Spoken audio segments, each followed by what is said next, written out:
Este é o programa Debate Brasil, produzido pela AEPEC, Associação dos Engenheiros da Petrobras, e transmitido para todo o país por uma rede de TVs comunitárias e outros canais de televisão.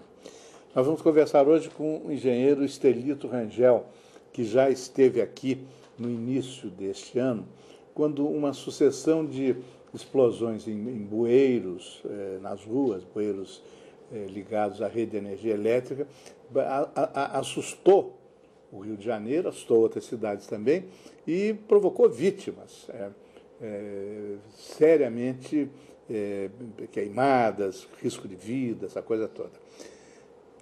De lá para cá, a febre dessas explosões parece que cedeu, mas o problema não foi resolvido. O que é que permanece do problema? Bom, permanece do problema é que os cenários que levam às explosões dependem exatamente da existência de gases inflamáveis e de uma fonte de ignição. Então, para que a explosão ocorra, é necessário que nós tenhamos esses dois componentes, o gás inflamável e a centelha. Então, nós temos informações da mídia que a principal suspeita nesses casos recai sobre a rede de gás canalizado. Mas faltaria a fonte de ignição. Por que haveria exatamente a rede elétrica centelhando naquele mesmo momento que houvesse um vazamento na rede de gás encanado? A rede de gás encanado está vazando gás para a rede de eletricidade, é isso? Pelo que está sendo encontrado na mídia, uma principal suspeita seria isso, seria vazamento na rede de gás.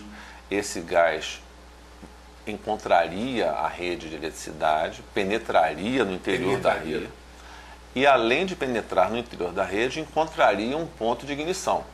Então, a gente entende que são hipóteses que levam a uma probabilidade muito baixa de que tudo ocorra dentro desta sequência e simultânea. Agora, o que também chama a atenção é que quando a companhia de gás vai efetuar medição nos pontos onde houveram esses registros de explosões, não é detectado o gás encanado, porque o nosso gás encanado ele é, a princípio, gás natural, porém ele recebe um odorizante, né, o mercaptan. Exatamente um dos testes que é feito. Sim, em casa, se a pessoa esqueceu a chave do fogão aberta ou o aquecedor do banheiro aberto, sente o cheiro. Sim, exatamente. E justamente esse elemento odorizante é que ele é identificado em caso de vazamento. Então, quando há uma explosão de bueiro, o pessoal da companhia do gás vai exatamente ao local e efetua um ensaio para saber se o elemento odorizante está ali presente. Então, se o elemento odorizante não estiver presente, é porque o gás encanado não é o fator que está ali gerando o gás inflamável. Então, a gente entende que, na verdade, está existindo uma suspeita, porém essa suspeita não está sendo confirmada pelas perícias que são feitas nos locais. Então, a partir desse momento, nós estamos entendendo que as reais causas, então, não estão devidamente identificadas, porque se nós tivemos uma explosão, nós temos que levantar exatamente quais foram as causas reais, e não apenas uma suposição que não é encontrada quando é feita a perícia. Então, não sendo o gás da rede do gás, o que pode ter provocado a explosão? Sim, o princípio básico é que nós tenhamos gases inflamáveis e uma fonte de ignição. Dentro dessa concepção, um cenário que se apresenta como o mais provável é exatamente a formação de gases inflamáveis dentro da própria rede de energia elétrica. Gases que não têm nada a ver com a rede do gás. Não, exatamente. São gases que eles são gerados a partir de uma deterioração do isolamento dos cabos elétricos. Hoje, os nossos cabos elétricos são basicamente compostos poliméricos, e esses compostos, ao serem aquecidos, além da temperatura recomendada pelos fabricantes, eles promovem liberações de gases inflamáveis. Bom, então, poliméricos, o que vem a ser um polimérico? Um composto polimérico, basicamente, é um composto à base de cadeia de carbono. São os plásticos, como o PVC, Plástico. sim, o polietileno reticulado. Você esquentou demais um um plástico dele, sim, ele começa a soltar gases. Soltar gases, fumaça, exatamente. Como qualquer plástico que você aquecer, mesmo assim, embaixo da chama de um isqueiro, ele vai começar a derreter. Naquele derretimento ele solta fumaça e solta vapores e gases inflamáveis. Quer dizer, esses gases, em contato com uma faísca elétrica, podem provocar uma explosão. Sim, exatamente. A probabilidade de um gás inflamável encontrar uma centelha, ela é justamente mais alta quando o gás inflamável foi gerado pela decomposição do isolamento elétrico. Porque quando o isolamento elétrico do cabo ele se decompõe, ele gera o gás inflamável, mas ele ao mesmo tempo ele diminui o isolamento do cobre que está ali no cabo elétrico em relação à própria terra ou em relação a um outro cabo que esteja ao lado. E se encostar, não é, o cobre de um cabo no outro adjacente, ou se houver ali entre os dois algum meio que possa conduzir eletricidade, você gera um curto-circuito. Então, esse ponto é exatamente um ponto de aquecimento que vai funcionar como assim, quer dizer, tem gás, tem fio desencapado. A expressão fio desencapado já virou parte da gíria carioca. Dois fios encapados se encostam num ambiente que tem gás do derretimento desses plásticos, né? Aí dá essa explosão. Sim, porque a rede de energia elétrica, né, ela é composta de dutos e é composta de caixas. Então, nessa geometria, né, nem sempre você tem um gás que venha a ser gerado por essa decomposição do isolamento do cabo, ele não flui até encontrar uma saída. Ele pode, devido a essa rede ter diversos desníveis, pode acumular em bolsões. E esse é um processo também, um processo lento. Então você tem, por exemplo, uma sobrecarga num circuito, você pode atingir uma temperatura acima da temperatura recomendada pelos fabricantes do cabo elétrico, isso venha a deteriorar o isolamento e gerar o gás. Porém, logo a seguir a carga diminui, então o cabo deixa de entrar em carga, em sobrecarga, mas ele já gerou aquela quantidade de gás, então essa quantidade de gás fica ali no sistema acumulado. Mais alguns dias, entra de novo em sobrecarga, gera mais um pouco de gás, e esse é um processo que vai indo, até que vai chegar a um ponto em que o cabo, exatamente com esse isolamento deteriorado, vai provocar esse curto-circuito, ou encostando, ou através de algum meio, pode ser água, por exemplo. Ah, sim. Você tem um cabo, um fio desencapado aqui e outro lá. Entrou água no meio. Pode haver a condução e vai fazer o curto-circuito. E exatamente esse curto-circuito é suficiente para inflamar o gás que está acumulado ali na rede. Então gera uma explosão.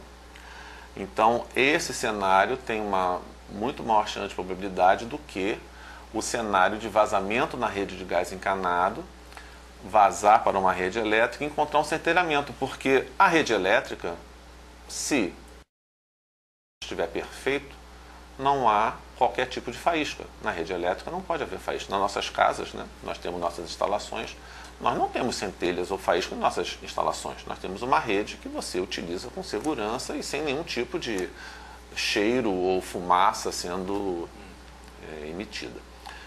Então, a mesma coisa na rede subterrânea. Se a rede estiver em suas condições normais, não há nenhuma centelha, não há nada ali que venha provocar a inflamação de um gás inflamável proveniente do vazamento da rede de gás encanado. Então, o fato de apenas ter gás não significa que terá uma explosão. Para haver uma explosão, vai ter que ser necessário que no mesmo momento haja a centelha. E é justamente tem esse fator, ao mesmo tempo. É essa simultaneidade que nós estamos entendendo que a possibilidade é muito pequena para eventos que dependam de uma emissão de gás da rede de gás encanado. Porque é muita coincidência você ter um vazamento, a rede elétrica está exatamente por cima da rede de gás, porque esse gás, quando ele vaza da rede, a tendência dele é atingir a superfície, ele emanar para cima. Teria que ter uma rede elétrica acima para que ainda por cima existisse uma fenda para que esse gás penetrasse na rede e ainda assim encontrasse um ponto que estivesse com centelha. Então, todas essas coincidências geram uma probabilidade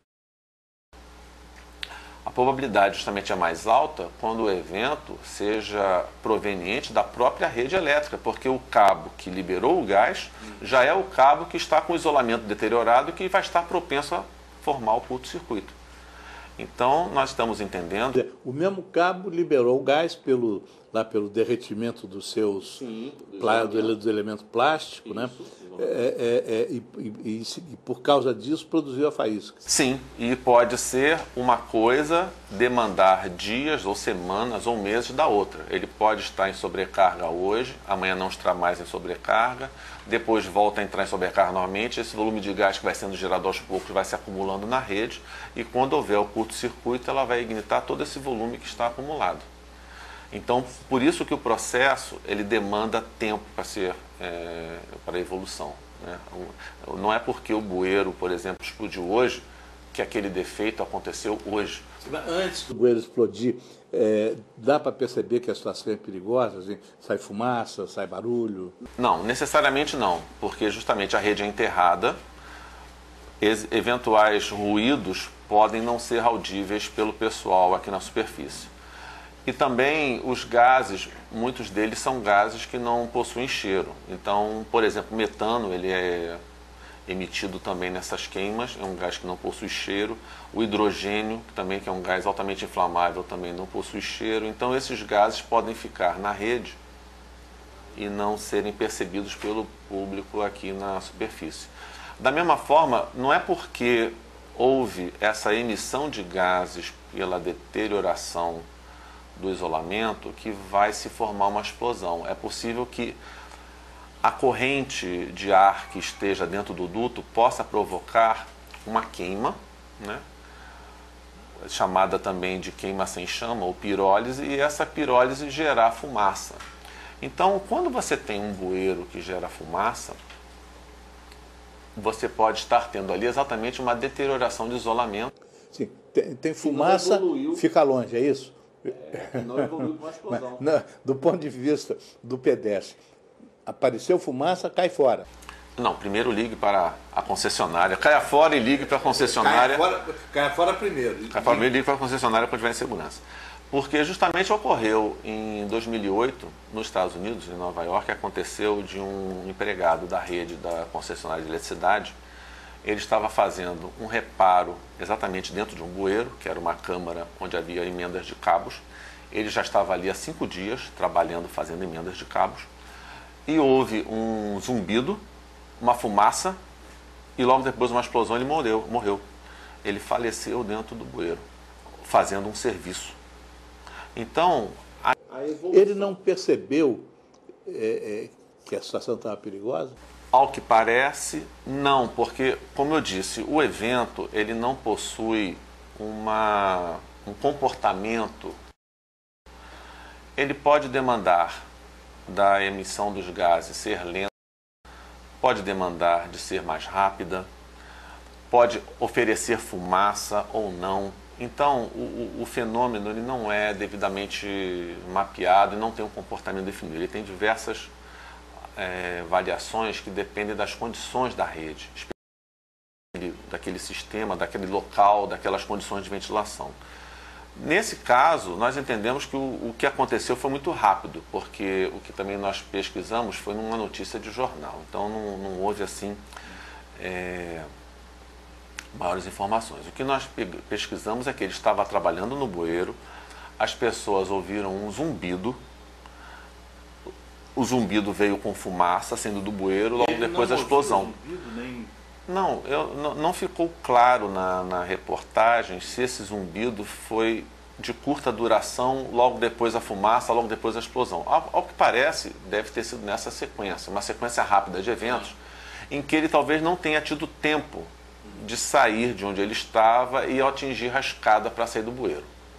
Então, o que pode ter acontecido, também outra característica, é que esse evento, quando o bueiro, a explosão e levanta a tampa, isso não significa que a explosão tenha ocorrido naquele bueiro, porque a rede possui bueiros interligados por eletrodutos. Porque ele pode ter explosão num ponto e subir a tampa do outro. Sim, exatamente, porque o que acontece? Quando você tem a explosão, dentro da rede, você possui a inflamação dos gases, né? E você começa a ter a queima dos gases ao longo do tubo, né? Porque você tem todo o tubo com o gás inflamável. Então você queima num ponto e esse ponto gera uma explosão que queima a massa de gás logo ao lado, nova explosão, queima a camada de gás logo ao lado e assim vai sucessivamente numa velocidade muito rápida. Então, quando você está tendo esse evento, você provoca um efeito pistão na massa de ar que está à frente. Então, ela vem explodindo e vai comprimindo a massa de ar que está na frente. Então, você provoca esse movimento, como se fosse um pistão. É esse pistão que vai levantar a tampa do bueiro. Quando você está com uma visualização do fenômeno, você vê o bueiro subir e logo a seguir a chama vindo junto. Mas um evento que foi feito num laboratório com uma câmera super rápida, eles fizeram uma simulação colocando um visor, né, transparente, fizeram a ignição num ponto e colocaram 3 discos, né, como simulando 3 bueiros, e a gente pôde ver que o fogo, enquanto estava aqui ainda no início, a terceira tampa já estava levantando, porque é exatamente o efeito de pistão. Então, a coisa pode ter acontecido com o empregado lá da concessionária de Nova York. Ele estava trabalhando no bueiro, pode ter havido um evento, algumas dezenas de metros ou até uma centena de metros de distância. As pessoas ali em volta, quando escutaram alguma coisa e quando viram alguma coisa, é porque já estava chegando no local. Então, ele não teve nem tempo de entender o que estava ocorrendo e buscar a saída. Então, esse caso de falecimento que houve em Nova York é um evento que nós entendemos grave, porque aconteceu com o próprio profissional da concessionária de energia. Aqui nós já tivemos um caso parecido que aconteceu na Tijuca, na Conde de Bonfim, em 2011, e queimou um funcionário da concessionária Light, mas ele, não soubemos pela notícia se ele estava dentro do bueiro ou ao lado. Então, nós já tivemos aqui no Rio de Janeiro um funcionário da empresa queimado, mas não tivemos caso de morte registrado. Mas em Nova York já tivemos um caso desse. Bom, nós vamos fazer o intervalo, eu já deixaria a próxima pergunta. Tem pessoas que depois dessa sucessão de explosões não pisam na tampa de bueiro de energia elétrica. A pergunta que fica para depois do intervalo é a seguinte: isso é paranoia ou é um cuidado razoável? As mulheres já superaram muitas barreiras. Chegou a hora de superar mais uma, o medo de falar da violência.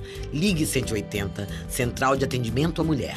A gente ouve, orienta e te apoia. O serviço é gratuito, confidencial e atende 24 horas. Uma vida sem violência é um direito de todas as mulheres. Ministério da Saúde. Secretaria Especial de Políticas para as Mulheres. Brasil, um país de todos e de todas. Este é o programa Debate Brasil, produzido pela AEPET, Associação dos Engenheiros da Petrobras, e transmitido para todo o país por uma rede de TVs comunitárias e outros canais de televisão. Nós estamos conversando hoje com o engenheiro Estelito Rangel sobre o perigo dos bueiros explosivos nas nossas cidades, no Rio, São Paulo e todas as grandes e até pequenas cidades. A pergunta que ficou antes do intervalo foi a seguinte: tem gente que, depois dessa sucessão de explosões, evita cuidadosamente pisar na tampa de bueiros de energia elétrica. Pergunta: isso é paranoia ou é uma cautela razoável? Bom, nós podemos dizer que preocupação com relação aos bueiros nós temos, inclusive hoje no Rio de Janeiro, nós temos 2 leis a respeito.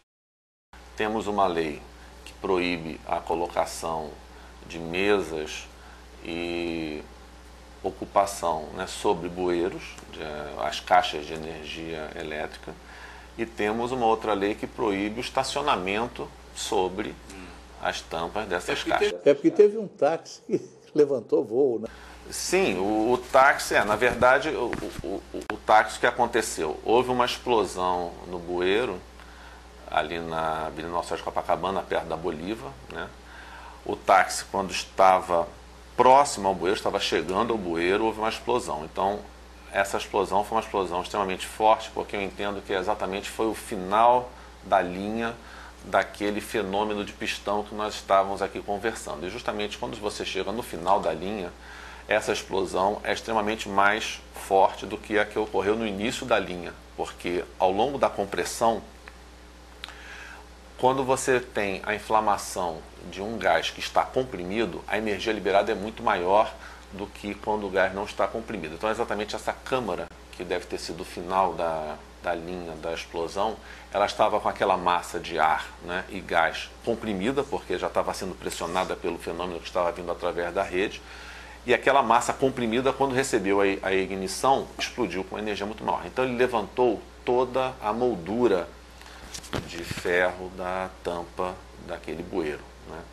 Porque essa tampa que ocorreu, essa ocorrência, é uma tampa de caixa transformadora, então é uma tampa muito maior, porque justamente é uma tampa onde ela é retirada para a entrada dos transformadores, então é uma tampa grande. Então a tampa subiu, o táxi vinha, o táxi parou exatamente no buraco deixado pela tampa, né? Ele estava vindo na rua, houve a explosão, a tampa levantou, o táxi, pum, travou no buraco que estava ali, apareceu uma cratera ali enorme, que é exatamente a ausência da tampa. Ele parou. Quando ele parou, a tampa caiu em cima dele.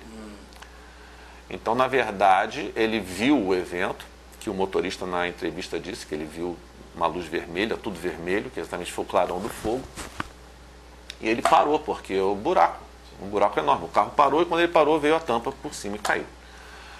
Então, esse evento, o motorista ficou ferido, mas felizmente não houve vítimas fatais. Então, e essa lei que nós temos que proíbe estacionamento sobre as tampas ela também é uma lei que não promove a segurança, porque nós tivemos em São Paulo, em janeiro, nós tivemos um evento ali no bairro Santa Cecília, exatamente uma explosão similar a esta que houve em Copacabana, em abril do ano passado, só que foi em frente a uma pizzaria. Então houve também levantamento da tampa, o teto da pizzaria ficou danificado, pessoas que estavam na pizzaria foram jogadas contra a parede pelo deslocamento de ar, e um carro que estava ao lado, ou seja, estacionado na rua, porque esse bueiro ficava na calçada, o carro ficou todo queimado na lateral e com o vidro quebrado. Então a questão não é você estacionar sobre o bueiro, né? A questão é que a região passa a ser uma região que pode sofrer consequências de fogo, consequências de arremesso de peças, né, pesadas, como são as tampas de ferro. E não há como nós dimensionarmos assim uma área de segurança, porque depende, você pode ter explosões pequenas, né, e você pode ter explosões de grande magnitude. Exatamente, tudo depende da geometria da rede, das condições que ocorrer. Então, as pessoas também caminhando sobre a rua e vendo um bueiro, é difícil dizermos se é mais seguro passar ao lado ou passar por cima. Exatamente porque as condições podem variar. No que ocorreu em junho de 2010, em que o casal de americanos foi atingido, eles estavam atravessando a faixa de pedestres, que é onde exatamente os pedestres atravessam as ruas. Esse evento ali na altura da Bolívar, que o táxi foi colocado a tampa sobre ele, era uma faixa de pedestres. Então nós temos as câmaras hoje instaladas em faixas de pedestres, em esquinas, em calçadas. Nós temos diversas delas distribuídas ao longo da cidade. Então, se o evento não tiver exatamente essa causa devidamente atacada, nós não tivermos uma solução efetiva para que o problema não se repita, nós estamos, na verdade, com áreas de risco na cidade. Porque estão colocados nos locais onde as pessoas e os carros passam. E justamente essas câmaras, hoje, elas têm uma necessidade de serem construídas porque a opção são os transformadores nos postes, né? Que é como nossas redes aéreas que ainda encontram na Zona Norte e Zona Oeste, encontram muitas as redes aéreas em que o transformador fica no poste. Mas só que quando você começa a ter uma concentração de cargas muito grande, exigem transformadores maiores. Esses transformadores maiores já vão exigir 2 postes ou outras estruturas mais pesadas para sustentar o peso. Então, é mais seguro você colocar esses transformadores sob o piso. Como é que a melhor técnica é o transformador no subterrâneo? No caso de grandes cargas, sim, onde você houver a concentração de cargas, passa a ser mais vantajoso você colocar o transformador no subterrâneo para você evitar essas estruturas elevadas com peças muito pesadas. Então, essa é uma... Ela tem que ficar na faixa de pedestre, quer dizer, não há uma disciplina para esse tipo de coisa? Não, nunca houve esse tipo de restrição. O projeto da rede sempre foi feito pela concessionária, ele apresenta à prefeitura, a prefeitura dá licença para a obra. Nunca houve esse questionamento, porque o sistema, né, ele se baseia em que as condições da rede estejam dentro dos parâmetros operacionais. Toda essa questão de liberação de gases e deterioração do isolamento se dá quando o sistema passa a operar fora das condições estipuladas pelos fabricantes, ou seja, situações de sobrecarga. E o que nós temos encontrado em relatórios da Light e da ANEEL é que o sistema vem sendo operado com sobrecargas. Então esse é um ponto-chave. Se o sistema está operando além das condições estipuladas para os fabricantes, nós estamos operando o sistema com risco. E no caso da rede subterrânea, devido a essa capacidade de acúmulo de gases inflamáveis, é um risco considerável. Bom, a Light, que era uma empresa estrangeira, multinacional, com sede no Canadá, foi estatizada, né? Ficou um bom tempo sob controle do governo federal, depois foi privatizada. E, paradoxalmente, ela foi vendida não para um grupo privado, mas para uma estatal francesa, a EDF, Electricité de France, que não tinha experiência no nosso tipo de... A França, a grande matriz energética da França, que a França não tem recursos hidrelétricos, né? Não tem petróleo, o principal elemento da matriz energética francesa é a energia nuclear. E ela veio operar uma empresa como a Light, que vinha da nossa tradição das hidrelétricas. Bom, afinal, essa coisa se resolveu porque ela saiu do controle dessa EDF. A EDF não veio para cá fazer a felicidade dos brasileiros, ela veio para cá fazer lucros. Houve negligência, houve irresponsabilidade nesse período francês de exploração da Light? Olha, os eventos de explosão, fumaça e fogo na rede, eles estão muito voltados para a própria concepção do projeto do sistema. Esse projeto da nossa rede subterrânea, ele é baseado no projeto americano, né? Americano-canadense. Foi justamente quando a Light começou a implantar o sistema aqui da rede subterrânea na década de 40, ela usou exatamente a tecnologia dos americanos, que começou nos anos 20. E essa tecnologia previa que exatamente a rede secundária, que alimenta os consumidores, fosse toda interligada em malha e com ausência de proteção. Esses cabos da rede secundária não possuem proteção. Eles são deixados, em caso de sobrecorrentes, com curto-circuitos, eles são deixados queimar, eles chamam de queima livre, e o consumidor pode não ser interrompido em seu fornecimento, porque exatamente o sistema em malha, ele permite que, caso um ramo da malha seja interrompido, os ramos adjacentes promovem o atendimento daquele consumidor. Então o consumidor às vezes percebe uma pequena piscada na luz, mas ele não tem interrupção de fornecimento.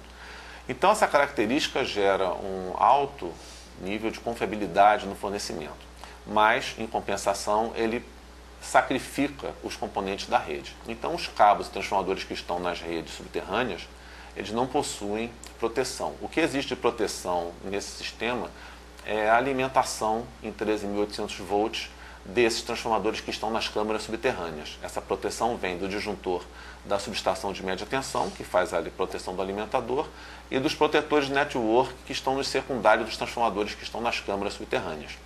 Esses protetores network fazem uma proteção para evitar que ramais adjacentes alimentem o curto-circuito no alimentador através do secundário dos transformadores. Então, essa é a proteção que existe. A proteção de secundário, que justamente alimenta os consumidores, é inexistente, os cabos são deixados queimar. Só que a situação de curto-circuito... Isso não é perigoso?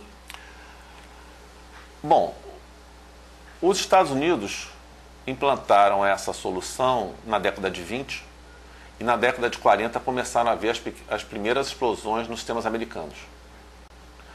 E naquela época não havia uma pesquisa para exatamente saber o que é liberado pelo cabo elétrico quando em sobrecarga.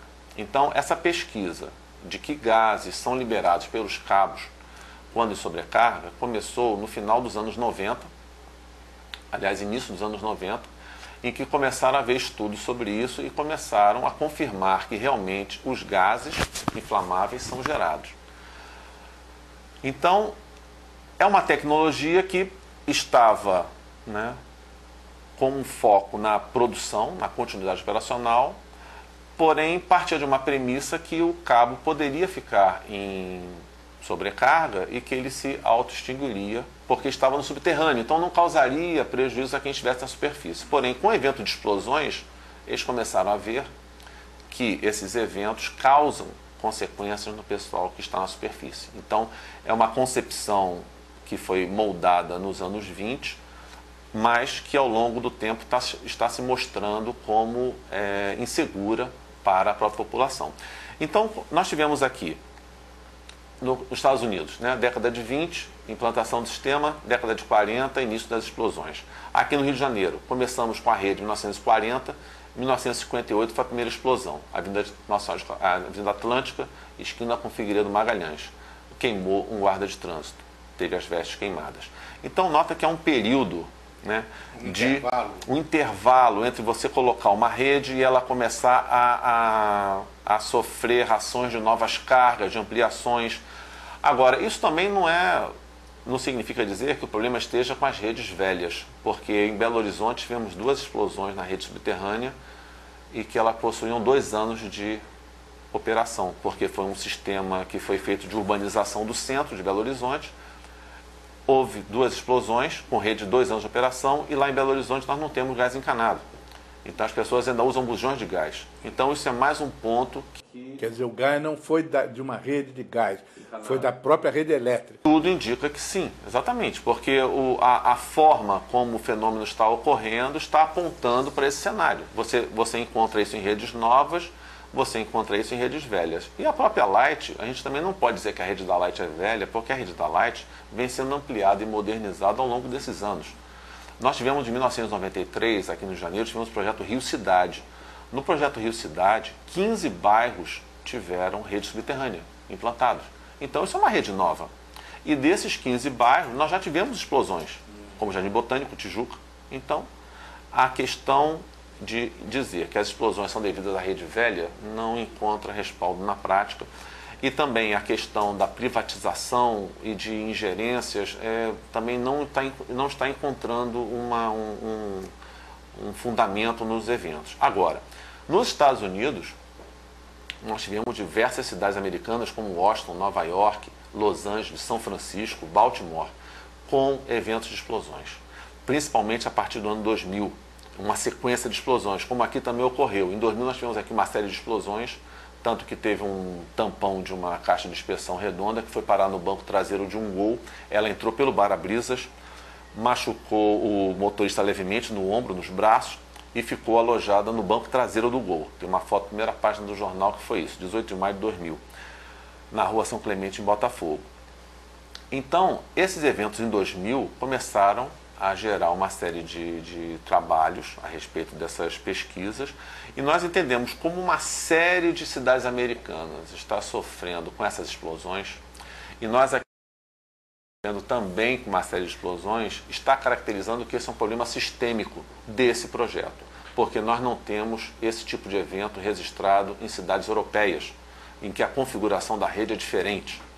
Então, essa concepção é uma concepção de engenharia, é um modelo americano que hoje está sendo questionado e nós, como adotamos esse modelo, estamos sofrendo as mesmas consequências que eles. Vamos para um novo intervalo, eu já lhe deixaria a próxima pergunta para depois do intervalo. A solução seria abandonar esse sistema por alguma coisa nova. O que seria essa coisa nova?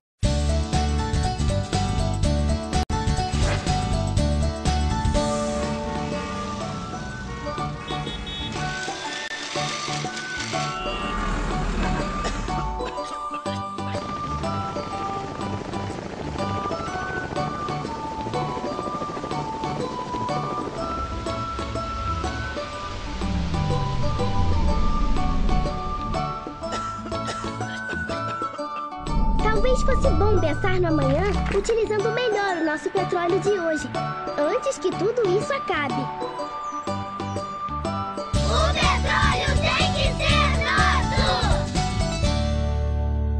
Este é o programa Debate Brasil, produzido pela AEPET, Associação dos Engenheiros da Petrobras, e transmitido para todo o país por uma rede de TVs comunitárias e outros canais de televisão. Nós estamos conversando hoje com o engenheiro Estelito Rangel a respeito de um problema que já preocupou mais a nossa opinião pública, mas que ainda é preocupante. A falta de segurança nos bueiros, na via pública, de subestações ou transformadores de energia elétrica. Bom, então, o que você explicou no final do último bloco é que está se discutindo a validade do sistema que foi adotado desde os anos 20 nos Estados Unidos, do modelo americano, que parece que não é confiável. Há alguma alternativa? Não, exatamente. O sistema ele promove alta confiabilidade de fornecimento de energia. Então, o consumidor não sofre interrupções de fornecimento. Essa é a grande vantagem desse sistema. Ele permite um fornecimento com alta confiabilidade, porque justamente ele dificilmente é interrompido. Mesmo que o cabo esteja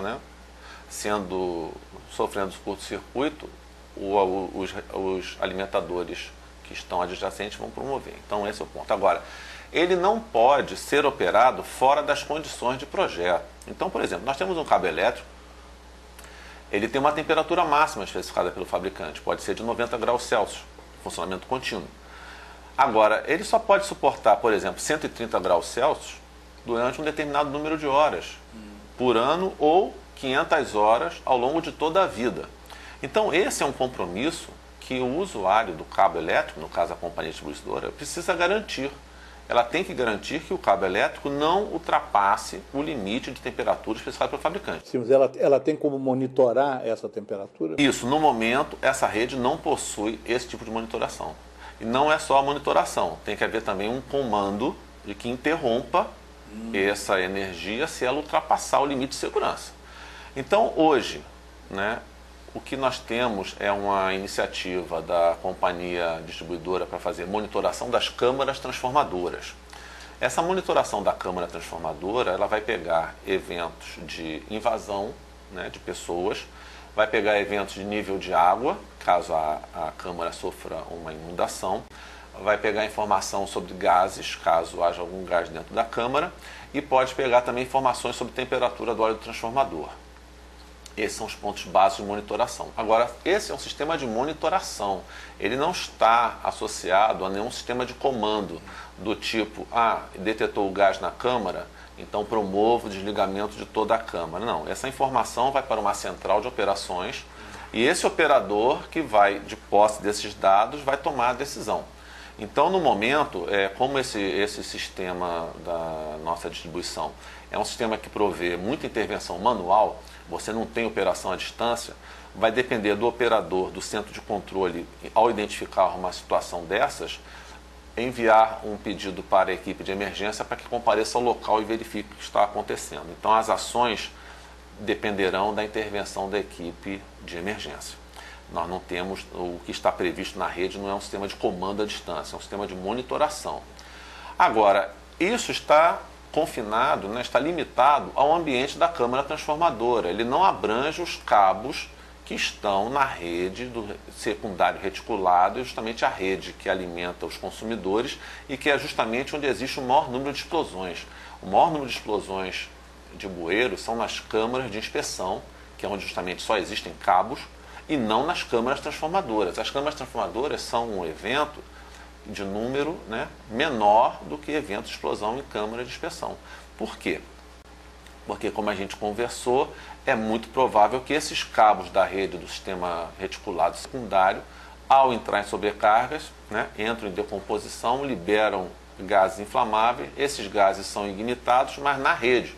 Eles não são ignitados na câmara transformadora. O que pode acontecer, dependendo da geometria e da evolução do processo, ele explodir num determinado ponto, propagar através do duto e chegar na câmara transformadora, que é o que aconteceu aqui na Nossa Senhora de Copacabana, esquina com Bolívar, e aconteceu em São Paulo, no bairro Santa Cecília. Então, acontece uma explosão em algum lugar, ela vai se propagando até a Câmara, e a Câmara aparece a energia, a liberação de energia maior. Então, dentro desse contexto, é necessário que o sistema seja revisto dentro de uma perspectiva de engenharia. Nós temos que entender que o consumidor quer ter a continuidade operacional, mas ele não pode pagar como preço dessa continuidade operacional um risco, né, à sua vida.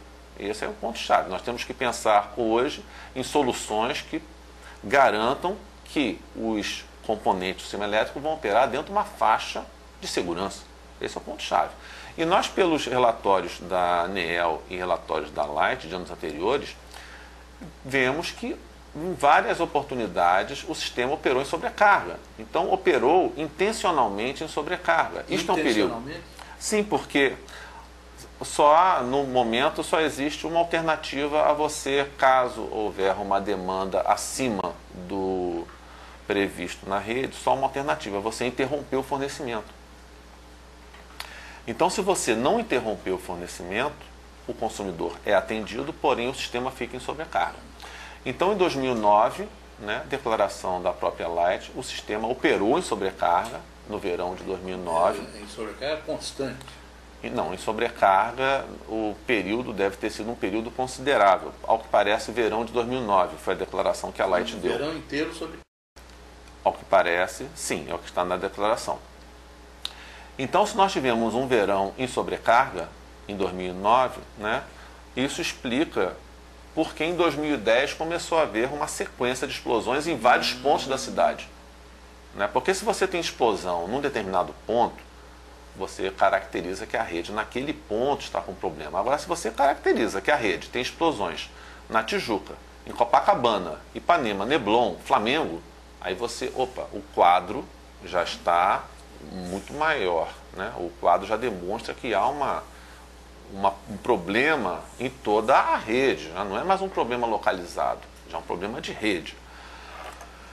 E nós também tivemos troca de transformadores, a Light vem trocando transformadores, né? Trocou cerca de 500 transformadores agora em 2011, agora em 2012 estão previstas também outras trocas de transformadores, então a gente vê que a Light realmente vem operando com diversos eventos de sobrecarga e está planejando investimentos para aliviar a rede nesses pontos. Mas a gente entende que isso apenas está sendo feito com o cunho da continuidade operacional.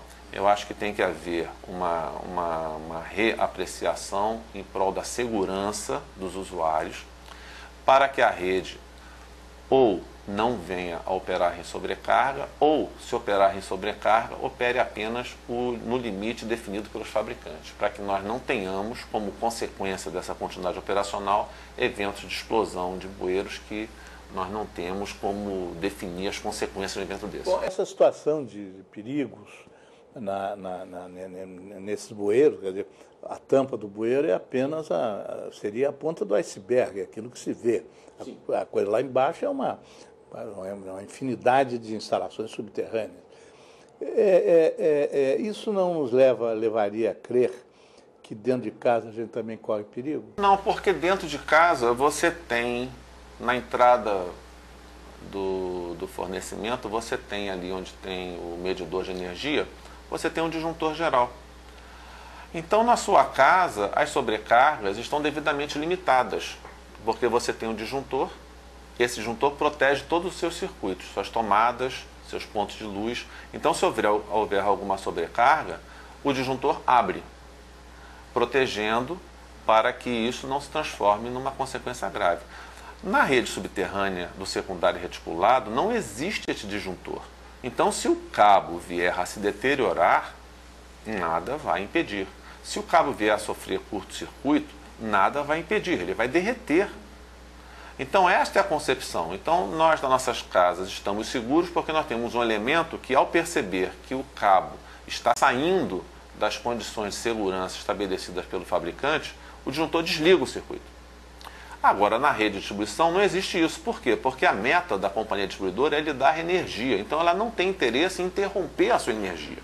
Da mesma forma, a ANEEL, ela tem os índices de qualidade são índices de continuidade operacional, que são o DEC e o FEC. É a duração de interrupção de fornecimento e a frequência das interrupções de fornecimento. Então, as companhias são avaliadas apenas por fatores de continuidade operacional. As companhias não são avaliadas por eventos de explosões em suas redes. Então, isso faz possível que uma empresa que tenha um elevado número de ocorrências de fogo, fumaça e explosão nas redes serem consideradas como bem avaliadas porque elas têm baixos índices de DEC e FEC. Então, uma condição importante para a melhoria da segurança dos nossos sistemas é exatamente a ANEEL promover uma revisão nos índices de avaliação, de modo que eventos que afetem a segurança dos usuários impactem na avaliação da distribuidora. Porque enquanto ela estiver sendo avaliada apenas por continuidade operacional, esses eventos passam... Sim, a obsessão com a continuidade operacional aumenta o perigo, né? Porque não se vai verificar o que está acontecendo lá embaixo. Sim, exatamente. E outra característica também dessa rede de secundário reticulado é que ela não possui nenhum tipo de monitoração e os defeitos são informados pelos usuários. Então, quando o usuário telefona para a companhia de distribuição e diz: olha, minha luz está piscando, ou olha, está saindo fumaça aqui do bueiro, aí é que a companhia vai ter a informação de que a rede tem um problema naquele ponto, porque ela não possui nenhum tipo de instrumento que a avise de que está havendo fumaça no bueiro, ou se está havendo explosão, ou se a linha está oscilando no consumidor. Essa rede secundária reticulada, ela é isenta de qualquer tipo de monitoração com relação à segurança dos componentes. Então, ela que informe onde estão ocorrendo os problemas para que ela venha com a equipe de emergência e faça os reparos necessários. Quer dizer, se um bueiro explode de madrugada num lugar deserto, ela nem sabe que houve a explosão. Não, pode não saber. Ela necessita de uma informação de alguém que haja essa informação. A não ser, ela só poderá vir a perceber isto se estiver dentro do prazo de inspeção que é feita na rede. Então, se a equipe de inspeção passar e descobrir algo, poderá tomar ação. Agora, até lá, cabe ao usuário realmente, percebendo qualquer normalidade, ligar para que ela possa atender de forma mais rápida.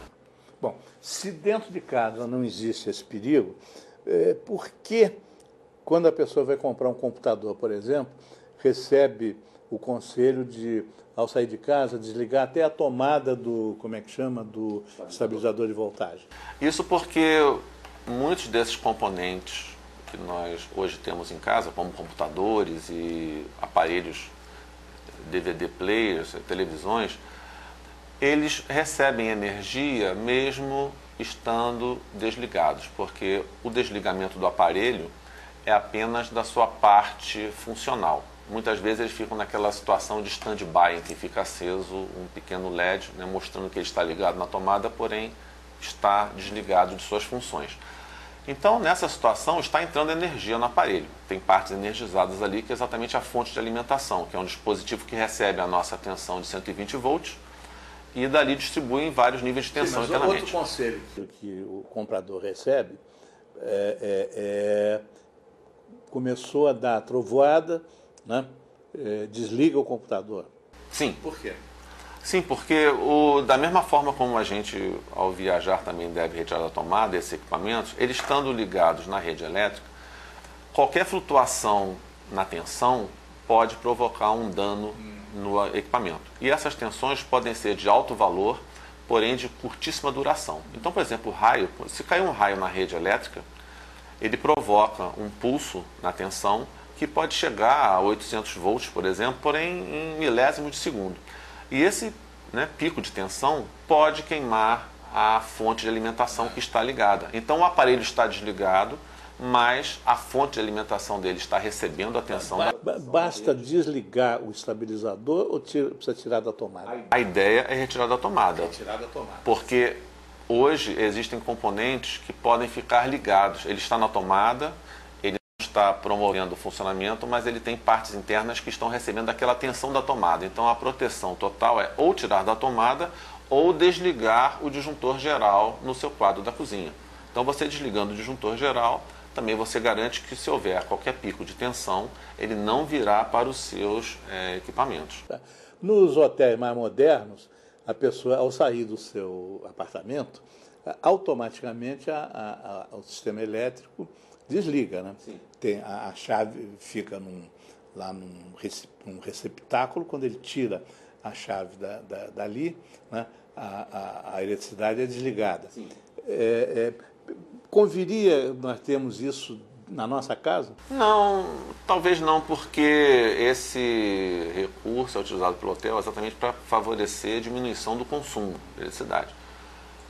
Mas em nossas casas isso gera uma instalação que tem que ser feita com um profissional especializado e talvez, se nós tivermos o cuidado de, ao sair, ligarmos os equipamentos, o consumo em stand-by ele é pequeno, então não trará uma economia considerável. Geralmente nos hotéis eles fazem isso para evitar consumo de partes que podem ficar acesas. Isso, mas em nossas casas eu acho que não compensaria. Bom, nós estamos chegando ao fim, temos ainda 2 minutos que eu deixo, cuja utilização eu deixo a seu critério.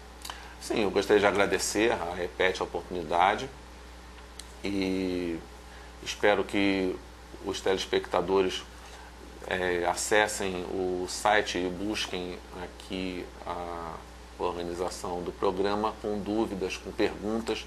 Isso é importante para que nós possamos aprimorar cada vez mais aqui a programação e atender exatamente os interesses de vocês. Muito obrigado a todos. Obrigado. Esse foi o programa Debate Brasil.